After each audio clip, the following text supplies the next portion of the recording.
तुम ठीक तो हो?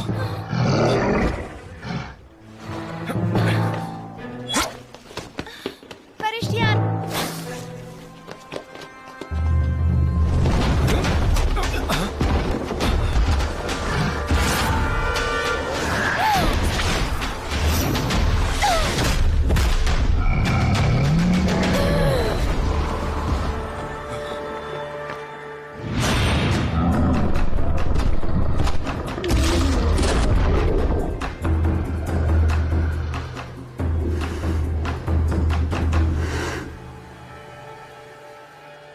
वरिष्ठ भी चुप करो।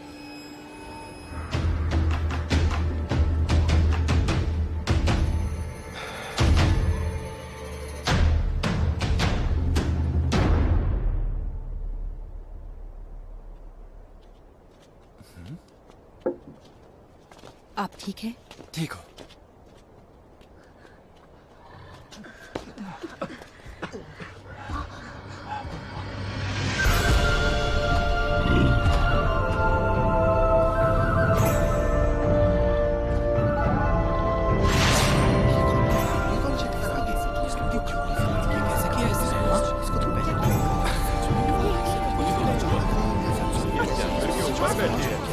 बिल्कुल विश्वास नहीं हो रहा।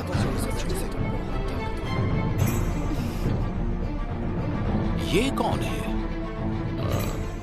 ये वो। अरे ये तो वही है ना जिसने मुझ पर खाना गिराया था। संघ प्रमुख, मायावी रूह पर्वत तो हुनर की खान निकला। यहाँ तो एक सेविका का हुनर भी कमाल का है। दिल जीत लिया इसने।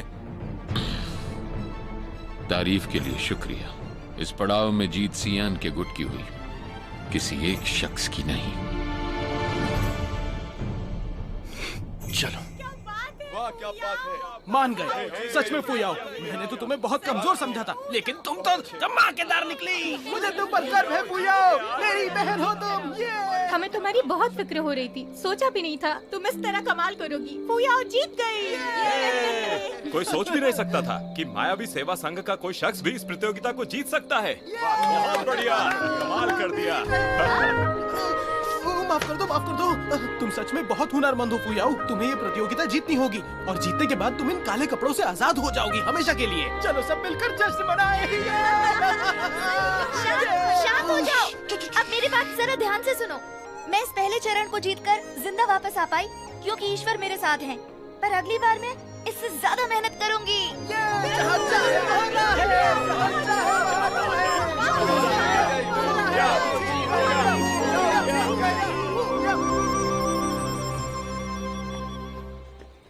जो चाचा, सब आपको ढूंढ रहे हैं।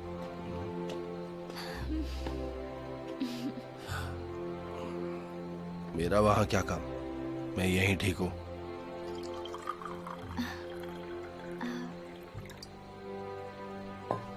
क्या आप खुश नहीं हैं? क्यों नहीं? तुम यहाँ जिंदा लौटकर आ गई, वो भी इतना नाम कमाकर। खुशी क्यों नहीं होगी?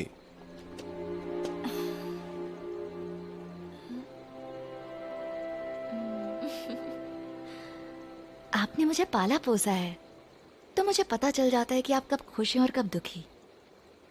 तुम कभी नहीं सुधरने वाली। तुम्हारा दिमाग बहुत चलता है, खुद मसलों में फंसती हो। अच्छा ऐसा है क्या?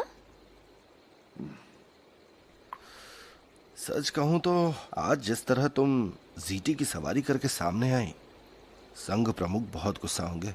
वो सेवा संघ में से किसी को इतनी शोहरत पाता देख बर्दाश्त नहीं कर पाएंगे, समझी? मुझे कोई फर्क नहीं पड़ता। अब जो भी हो, आज तो तुमने अपना पहला खतरनाक पड़ाव पार कर लिया, पर दूसरे और तीसरे पड़ाव का क्या? अगर ईश्वर भी तुम्हारे साथ हो तो भी क्या वो यानली और पी तुम्हें आगे बढ़ने देंगे? मैं कुछ समझी नहीं। सेवा संघ की सदस्य को शिकार और युद्ध प्रतियोगिता में हिस्सा लेने देना मतलब उनकी कोई ना कोई साजिश है, वरना वो ऐसा नहीं होने देते।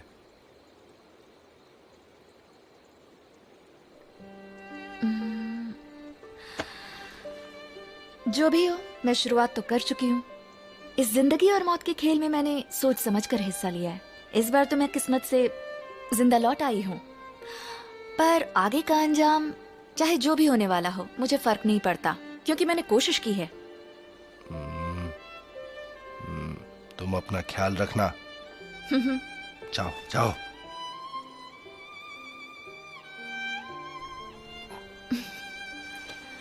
थोड़ी खुशी मना ले।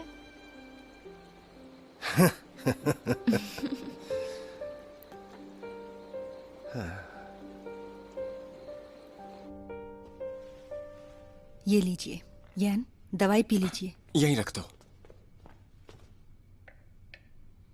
फिक्र करने के लिए मेरे बाबा हैं।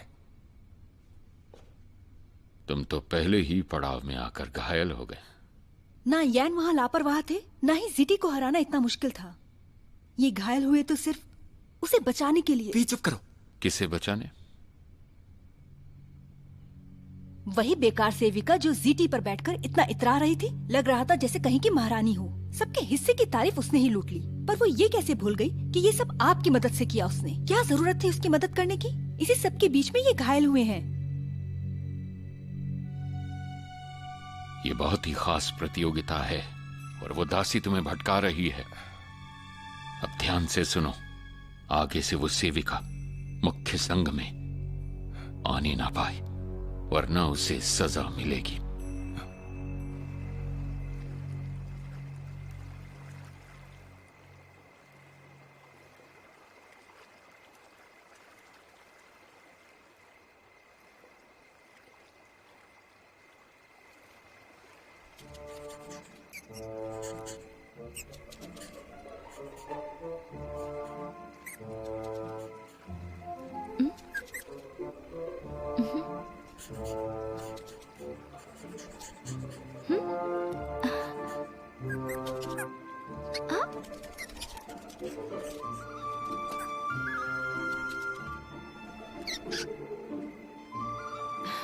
तुम यहाँ भी आ गए?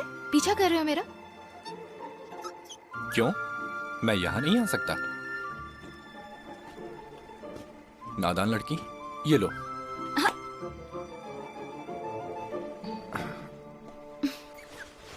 जिटी के पंजों में जहर था और उसके घाव ऐसे नहीं भरेंगे। पवित्र जल की ओर से काम आएगी। ये मुझे क्यों दे रहे हो? प्यार हो गया क्या?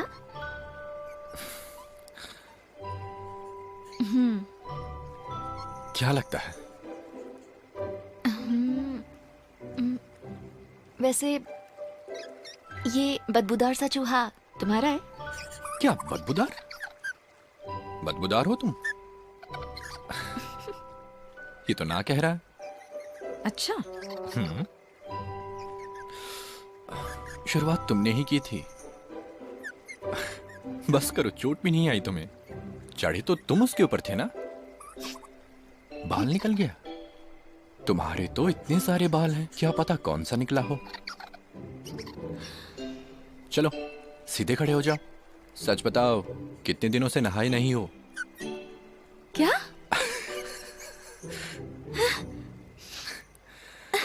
तभी कोई ये बदबू कैसी है? इसकी तो बढ़िया। मेरे लिए तुम इस चूहे से लड़ रही हो? क्या बात है। सच कहूं तो बहुत मजा आ रहा है। मैं इस चूहे से क्यों लड़ूंगी? तो फिर किससे लड़ोगी? तुम ना बहुत बोलते हो।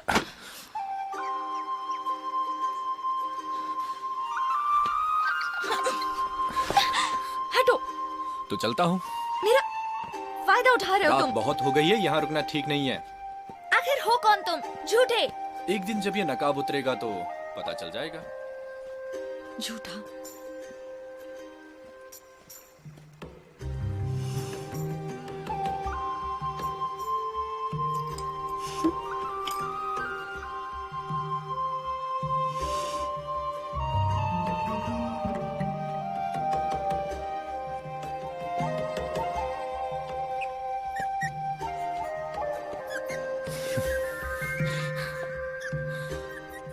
ठीक है, बस भी करो। मुझे तुम ही ज्यादा पसंद हो।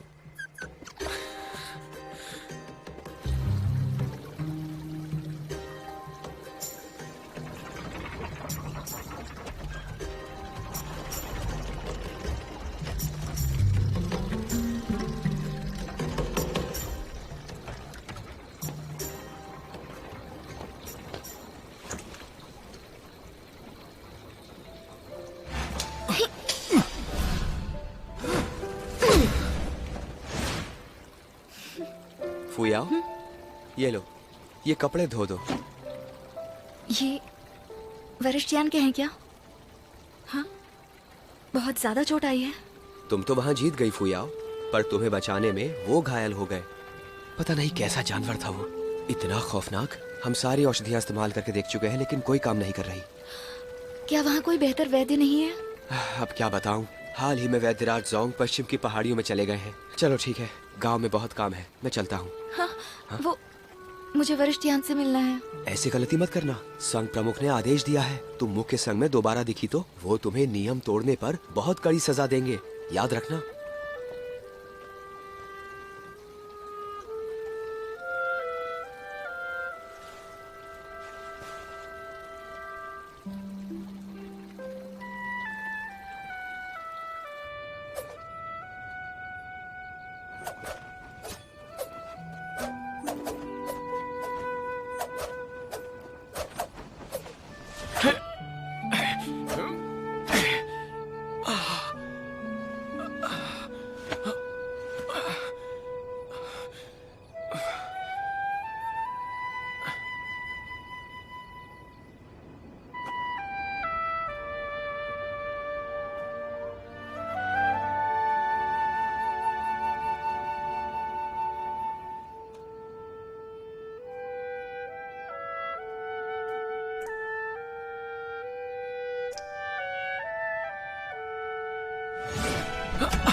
फुयाओ, आप कैसे हैं? मैं जानता था कि तुम मुझसे मिलने जरूर आओगी। जख्म कैसा है? अब ठीक है? अभी तो ठीक ही है बस।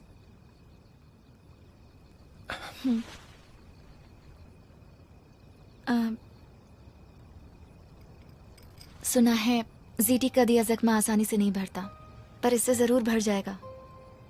आप इसे ले लीजिए। ये तुम्हें कहां से मिल गया? बस ये मत पूछिए आप। चाहे जो भी हो, मैं आपको कभी तकलीफ नहीं दूंगी।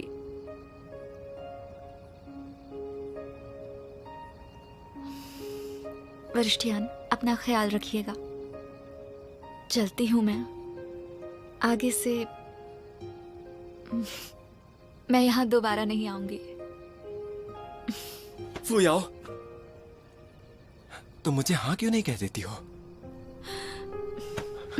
साफ दिखता है कि तुम्हें मेरी परवाह है। मैं जानती हूं कि बचपन से आपने ही मेरा ख्याल रखा है, पर आज आप मेरी वजह से घायल हुए।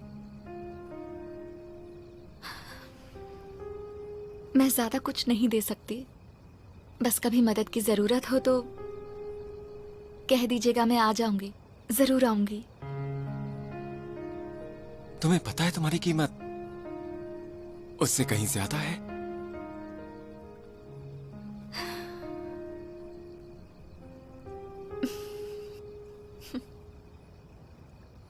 पर आपके और मेरे बीच इससे ज्यादा कुछ नहीं हो सकता। भले ही हमारी मंजिल एक ही क्यों ना हो। मैं चलती हूँ। फुयाओ,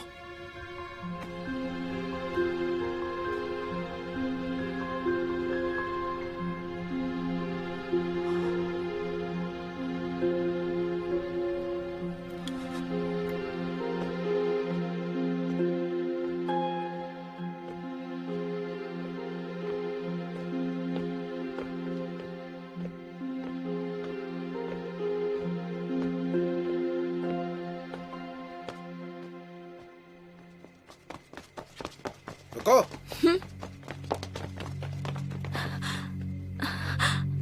पकड़ लो इसे। तुमने इस बार अच्छा काम किया।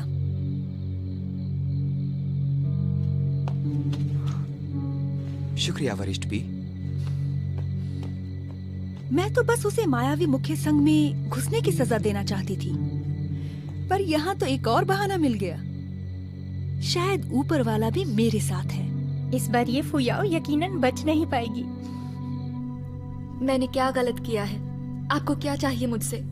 तुम्हें लगता है कि तुम जैसी तुच्छ सेविका जिसने स्पर्धा में हमें नीचा दिखाया, वो मायावी संघ में जब चाहे घुसी चली आ सकती है? नियम भूल गई हो क्या? लगता है इसे नियम दोबारा समझाने होंगे। हाँ, संघ प्रमुख, इस सेविका ने नियम तोड़ा है पर किसी को परेशान नहीं किया, तो हमें इस पर थोड़ी दया दिखानी चाहिए। ये हमारे संघ की रहमदिली का प्रदर्शन भी होगा। मेरा भी यही मानना है। मुख्य संघ में घुसना मुद्दा नहीं, लेकिन चोरी करना गुनाह है। मैंने कुछ नहीं चुराया है, मैं बिल्कुल सच बोल रही हूँ। अच्छा, यहाँ लाओ उसे।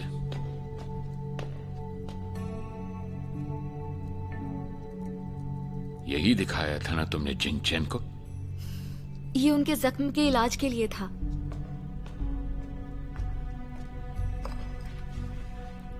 ये बोतल पश्चिमी समुद्र में मिलने वाली नीलम से बनाई गई है, जो बेशकीमती है।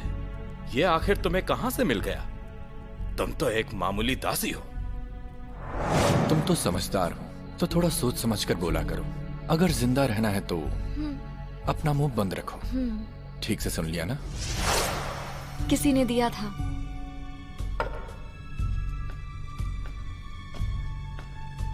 तो किसने दिया ये तुम्हें? बताओ, किसने दिया? नहीं बता सकती। बता नहीं सकती या सच बताने से डरती हो?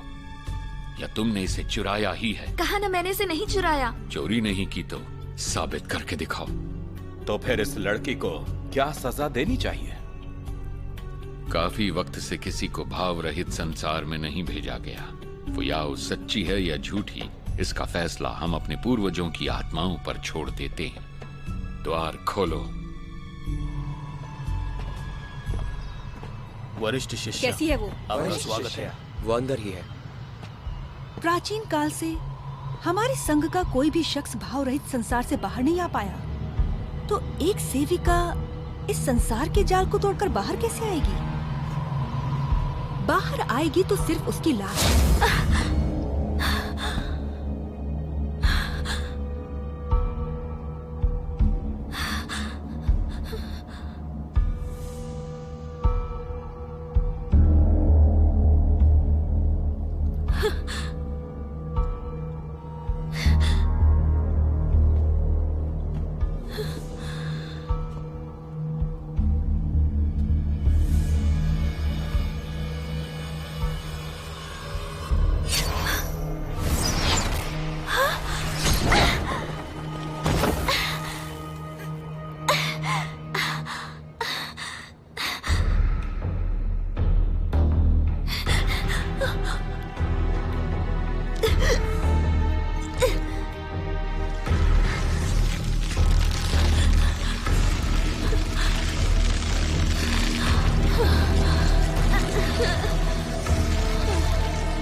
रहित संसार में प्रवेश का मतलब सीधा मौत के मुंह में जाना है। सही कहा, ये इतिहास है। हमारे संघ के एक काबिल पूर्वज भी जब नियम तोड़ने पर भाव रहित संसार में गए तो वो भी अंदर की शक्तिशाली ऊर्जा का सामना नहीं कर पाए और राख में बदल गए। क्या ये बात सच है? हाँ, बिल्कुल सच है। समय बर्बाद मत करो, बातें बहुत हो गई। अब यहाँ खड़े होकर इंतजार करोगे क्या? हम तक खबर कैसे पहुँचेगी कि वो अंदर मरी या नहीं? संघ प्रमुख ने कहा है कि वो अगर अंदर ही मरी तो जंगल शैतानी काली ऊर्जा से ढक जाएगा। बस थोड़ा इंतजार और, वो ज्यादा देर नहीं बचेगी। ओह, मैं भी यही रहकर इंतजार करूंगी उस काली ऊर्जा के जंगल में फैल जाने का।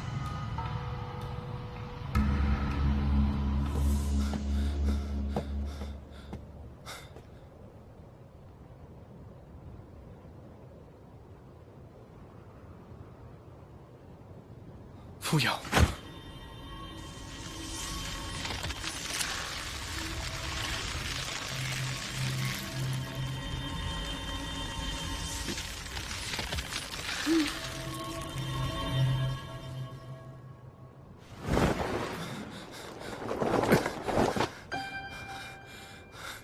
फूया, उठो। ये कैसे मुमकिन है?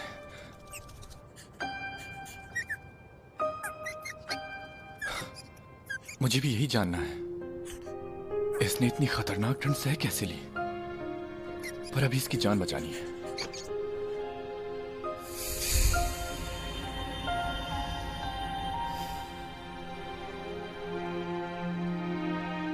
किस्मत से वक्त पे आ गया।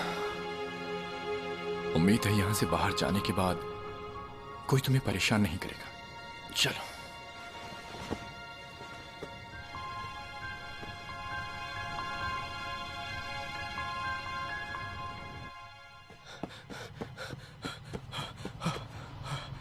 वरिष्ठ भी, बड़ी खबर है। ऐसा क्या हो गया? मैं पहाड़ के पीछे जंगल से गुजर रहा था। अचानक मैंने नीली रोशनी को देखा। मैं देखने गया कि ये कहां से आई। फिर मैंने देखा वो सेविका भाव रहित दुनिया से बाहर आकर वहां गिरी पड़ी है। क्या कहा? कौन गिरी पड़ी थी? वो सेवा संघ की दासी फुयाओ थी। ये कैसे हो गया? वो बाहर आ गई, वो भी भाव रहित संसार से।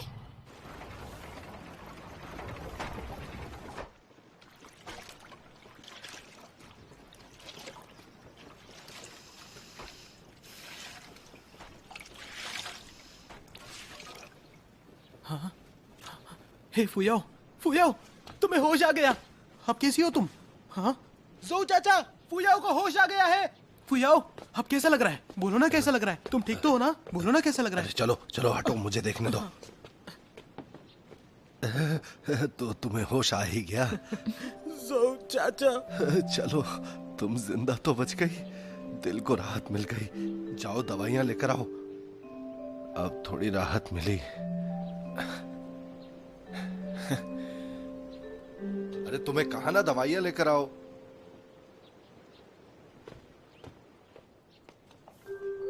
इसका मतलब भाव रहित संसार से लौटकर मेरे ऊपर लगे सारे इल्जाम खारिज हो जाएंगे। बिल्कुल।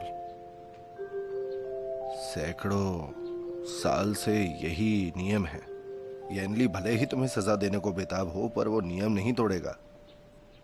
बस उसने ये नहीं सोचा होगा कि कोई भाव रहित संसार से भी बाहर आ सकता है। आज तक वहां से कोई जिंदा नहीं लौटा। कोई नहीं।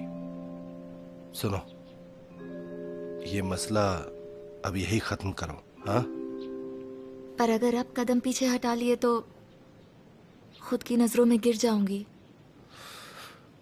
वो चाहे जितना भी दबाए, मैं हार नहीं मानूंगी। ठीक है ठीक है ठीक है, मैं तुम्हें रोकूंगा नहीं। बस अपना ख्याल रखना।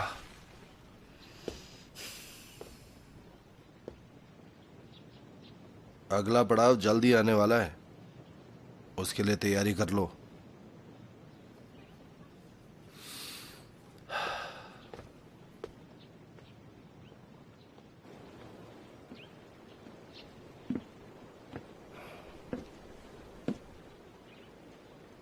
अगर यही लिखा है तो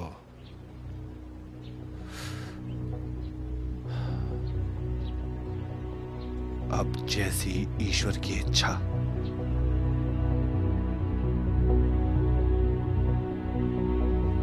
अब प्रतियोगिता का अगला पड़ाव शुरू होने को है और मैं इसके नियम आप सबको समझा देता हूं।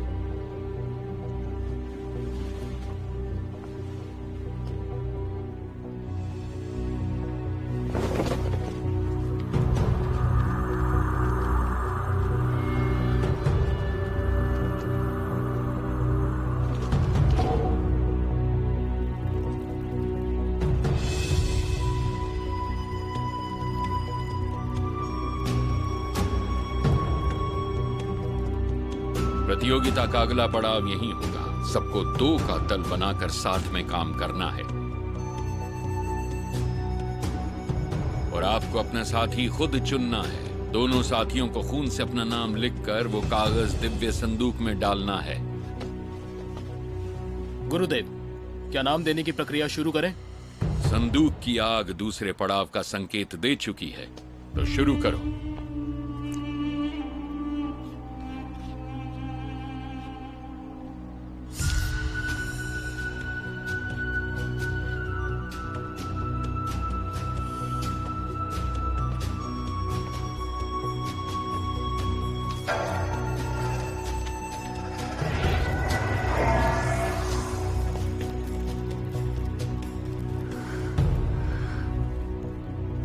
अब से तुम भूरे कमरबंद पहनोगे। तो अब जीत हो या हार, मान हो या अपमान, दोनों लोग साथ में रहेंगे और वो तुम दोनों का होगा। दूसरे पड़ाव से एक रात पहले तुम अर्जियां दे सकते हो। तब तक अगर किसी के पास साथी नहीं हुआ तो बिना बताए उसे किसी का भी साथी बना दिया जाएगा।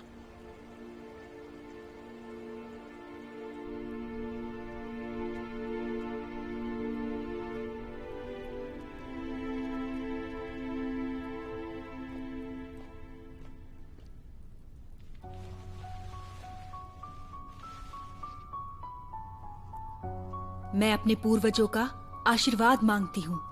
इस दूसरे पड़ाव में चाहे जो भी हो, मैं पी युआन अपनी पूरी जान लगाकर वरिष्ठ शिष्य यैन को जीत दिलाऊंगी। न अपने लिए न अपने सम्मान के लिए, सिर्फ वरिष्ठ शिष्य यैन को जीत दिलाने के लिए, जिससे रूह संघ का ओहदा ऊंचा हो।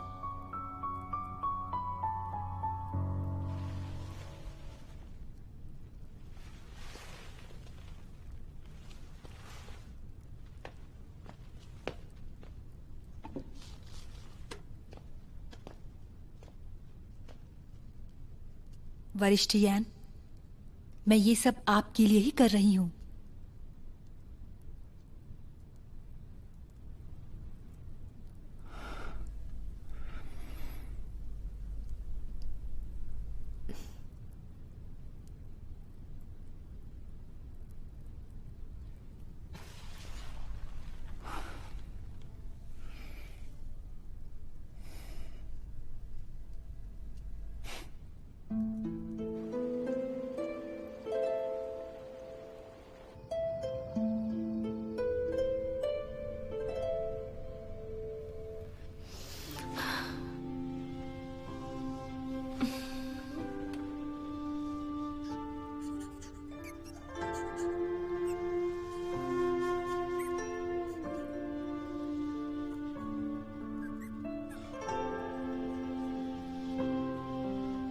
लगता है कल के खेल में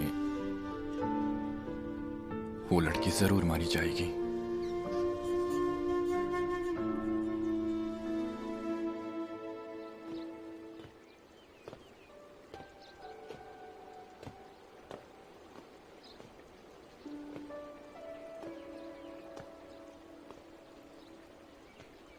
ज़ोऊ चाचा, आज तुम बहुत जल्दी उठ गई, ऐसा क्या हो गया? वो मुझे नींद ही नहीं आ रही।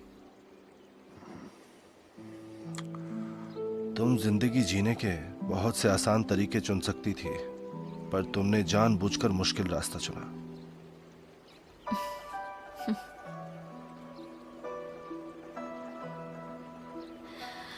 फिक्र बिल्कुल मत करिए, ईश्वर ने मेरे लिए यही रास्ता चुना है। वो जरूर मेरी हिफाजत करेंगे। हाँ, वो तो है, और मैं तुम्हें नहीं रोक सकता, पर तुम्हें वहां खाली हाथ भी नहीं भेज सकता। ये अपने पास रखो।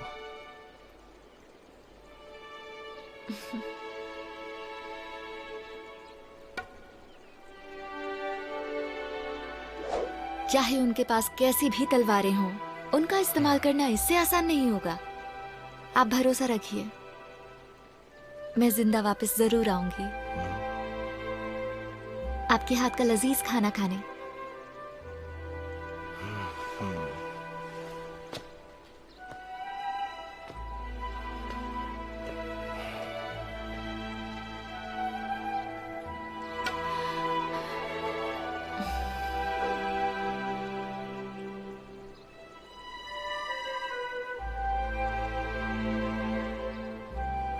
मैं जा रही हूँ।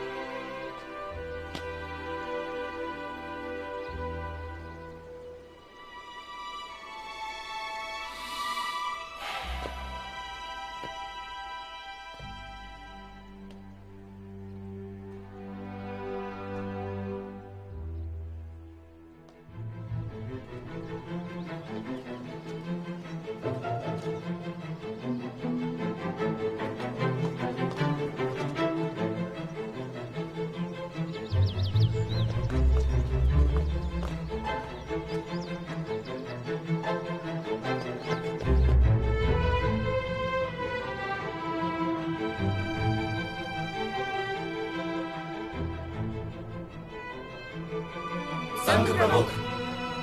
बताना चाहूंगा कि सारे प्रतियोगी यहाँ आ चुके हैं। ठीक है, आप लोग कृपया बैठें। इस तरफ आइए।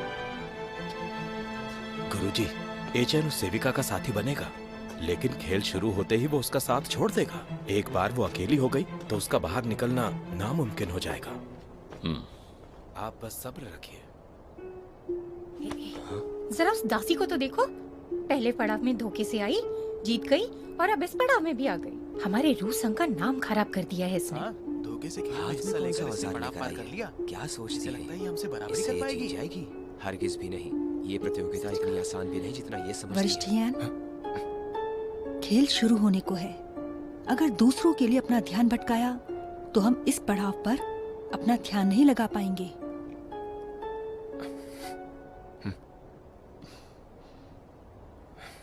तो अब वक्त आ गया है मैदान में उतर आने का।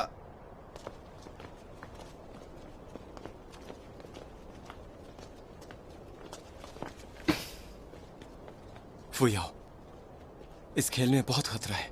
मेरा मतलब जान भी जा सकती है और तुम अकेली हो। तुम भला कैसे जीत पाओगी? पीछे हट जाओ। मैं बाबा से कहूंगा कि वो तुम्हें कोई सजा ना दे।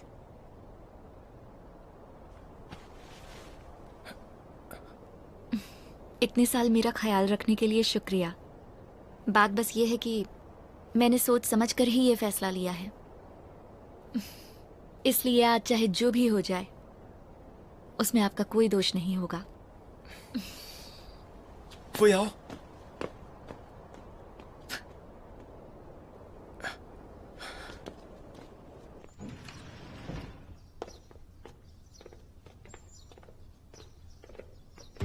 युवराज,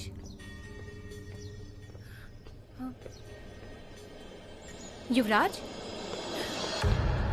सिपाहियों सुनो, इस तरफ जल्दी आओ। युवराज यहाँ पर नहीं है। क्या कहा? प्रधानमंत्री जी को बताए। सुनो, एक काम करते हैं, हम सबके सब पहले उन्हें महल में ढूंढेंगे, ठीक है? उसके बाद ही बाहर। प्रधानमंत्री जी को हमें नहीं बताना चाहिए। चलो चले।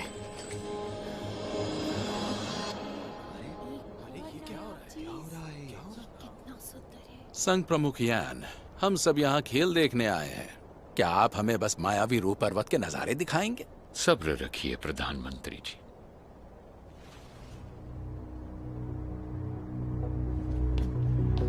ये क्या है? अचानक से ये सब क्या चल रहा है? इसमें क्या हो सकता है? थोड़ा इंतजार करो, खुद ही समझ में आ जाएगा तुम्हें। क्या ये वही चीज है? यह हमारा बेशकीमती खजाना है, छाया चित्र बक्सा। इस बक्से में पूरा ब्रह्मांड समाया है। इससे मायावी रूह पर्वत का पूरा दृश्य ही नहीं बल्कि हर एक जाल और हथियार भी साफ दिखाई देंगे। तो इसके आकार पर न जाएं। छाया चित्र बक्सा तो पूरी दुनिया में मशहूर है। जरा इसे खोल कर तो दिखाइए ताकि सब लोग इसका दीदार कर सकें। जी जी, हमें भी देखना है।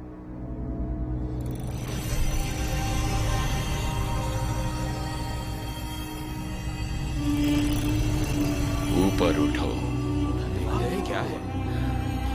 इस बक्से के खुलते ही इसमें मायावी रूह का पूरा क्षेत्र दिखेगा। बड़े बड़े पर्वतों से लेकर छोटी छोटी जलधाराओं तक। देखिए, प्रतियोगिता यहीं पर होगी।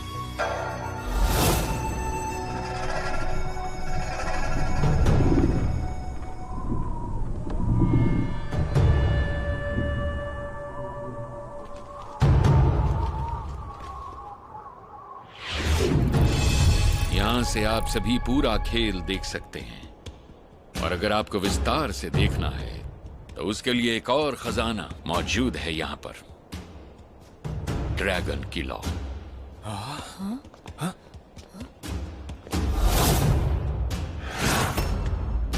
सारे प्रतियोगियों को इस लॉ की रोशनी की दिशा को देखते हुए अपनी कमरबंद के रंग वाली तख्ती पर ही खड़े होना होगा। हर तख्ती पर 4 लोग होंगे और एक दल के दोनों लोगों के रंग एक होंगे। 4 लोगों को पखौटे पर मुकाबला कर बीच में रखी ड्रैगन अस्थि की छतरी को हासिल कर उसके सहारे नीचे आना होगा। ये छतरी सिर्फ 2 लोगों को ला सकती है। वो भी तब जब एक ही दल के दोनों लोग दोनों तरफ से मुकाबले जीतकर ड्रैगन अस्थि छतरी में मन का लगाएंगे। तभी अपने मुकाम तक पहुंचकर वो विजेता बनेंगे और तुम्हारे पास वक्त होगा एक ही ड्रैगन धुंध के बीतने का।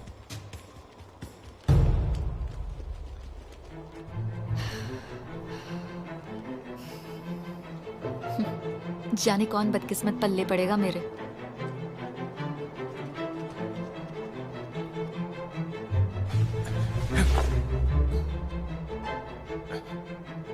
अब हम दूसरे पड़ाव पर हैं। अब भी भरोसा नहीं है आपको मुझ पर? ऐसा नहीं है।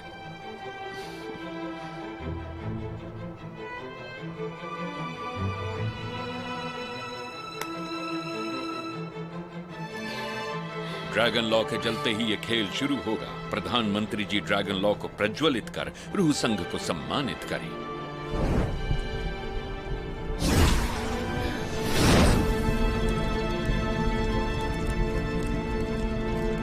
उन बादलों और पहाड़ों के आगे तो कुछ दिखता ही नहीं। हमें कैसे पता चलेगा कौन जीता कौन हारा? ड्रैगन लॉ में कुल 12 ड्रैगन हैं। इस वक्त 12 दल के 24 लोगों ने मैदान में प्रवेश किया है। इस पड़ाव के बाद 6 दलों के केवल 12 लोग ही बचेंगे। ये 12 ड्रैगन अलग अलग रंग के धुएं छोड़ेंगे, जिससे हमें नतीजों का पता चलेगा। मेरे शिष्य अपने कमरबंद के रंग के जरिए 2-2 के दलों में बटे हुए हैं। जब भी कोई दल जीतेगा तो दिव्य लॉ का ड्रैगन अपने मुंह से उन्हीं के रंग की आग उगल कर बताएगा कि वो दोनों जीत गए हैं।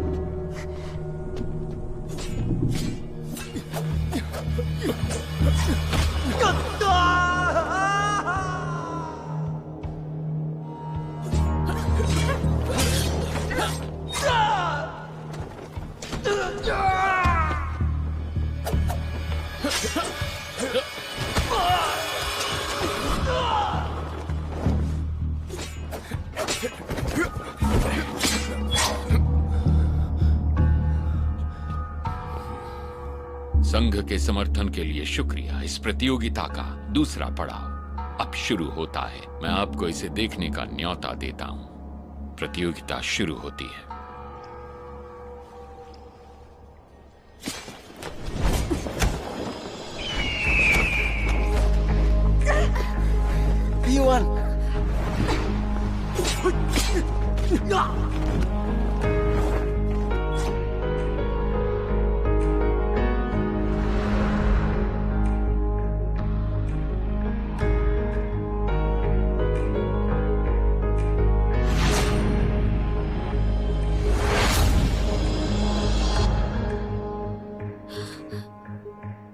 कैसे आ गए?